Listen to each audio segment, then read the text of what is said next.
তোমাক যদি পিছফালৰ পৰা গাড়ীৰে খুন্দিয়াই থৈ যায় তুমি কাক কমপ্লেইন কৰিবা? এটা চোৱা তুমি এইবোৰ কথা কৈ আছা তো এটা তোমাক হঠাৎ তুমি ৰাস্তাৰে গৈ আছা পাছৰ পৰা গাড়ী এখনে তোমাক খুন্দা মাৰি পেলাই তোমাক মেজৰ ইঞ্জুৰি কৰি থৈ গ'ল, তোমাৰ কিবা হাত থাকিব নেকি? কাক কমপ্লেইন কৰিবা? তোমাৰ 8 বছৰীয়া ল'ৰাটোৰ কৰবাত অঘটন হলে তুমি কাক কমপ্লেইন কৰিবা? তোমাৰ বাচ্চাটো 8 বছৰীয়া কৰবাত কিবা এটা প্ৰব্লেম হ'ল তেতিয়া তুমি কাক কমপ্লেইন কৰিবা? মনোজ গোস্বামী 3 বছৰৰ কাৰণে জেলত যাব লগা হ'ব পাৰে। এইটো মনোজ গোস্বামীয়ে 3 বছৰৰ কাৰণে জেলত যাব পাৰে, সেইবোৰ পাছত হ'ব, মই কৰি আছো।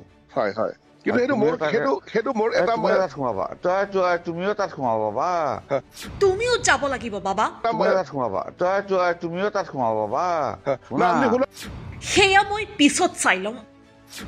এনকে টিভিৰ সাংবাদিক ৰাণা ডেকাক প্ৰাণে মৰাৰ ভাবুকি অৱসৰপ্ৰাপ্ত ACS বিষয়া হিতেশ দেৱশৰ্মাৰ।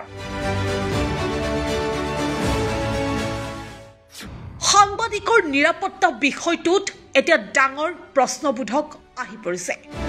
তোমাক পিছৰ পৰা গাড়ী এখনে খুন্দা মাৰি যদি গুৰুতৰভাৱে আঘাতপ্ৰাপ্ত কৰি যায় তেতিয়া তুমি কাক অভিযোগ কৰিবা? তোমাৰ 8 বছৰীয়া সন্তানটোৰ যদি কিবা অসুবিধা হয় তেন্তে তুমি কাক অভিযোগ দিবা?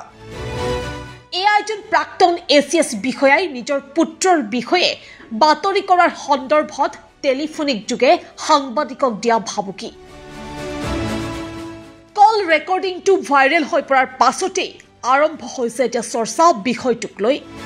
সকলোৱে ধিক্কাৰ দিছে প্ৰাক্তন ACS বিষয়া হিতেশ দেৱশৰ্মাক। এজন চৰকাৰী বিষয়াই সাংবাদিকক প্ৰাণে মৰাৰ ভাবুকি দিয়াৰ পাছতেই হিতেশ শৰ্মাক গ্ৰেপ্তাৰৰ দাবী উত্থাপন কৰিছে বহুতেই নিজৰ নিজৰ প্ৰতিক্ৰিয়া ব্যক্ত কৰিছে সামাজিক মাধ্যমত।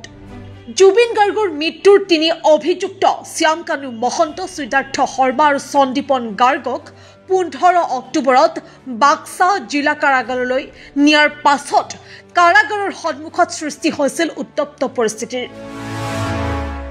সেইদিনা অতিৰিক্ত আৰক্ষী অধীক্ষক গীতাৰ্থ দেৱ শৰ্মাই সাধাৰণ জনতাৰ ওপৰত লাঠি চালনা কৰাৰ ফলত পৰিস্থিতি অধিক উত্তপ্ত হোৱা বুলি বাতৰি সম্প্ৰচাৰ হৈছিল আৰু পৰৱৰ্তী সময়ত আৰক্ষী বিষয়াজনৰ বিৰুদ্ধে শাস্তিমূলক বদলিৰ নিৰ্দেশ দিয়া হৈছিল।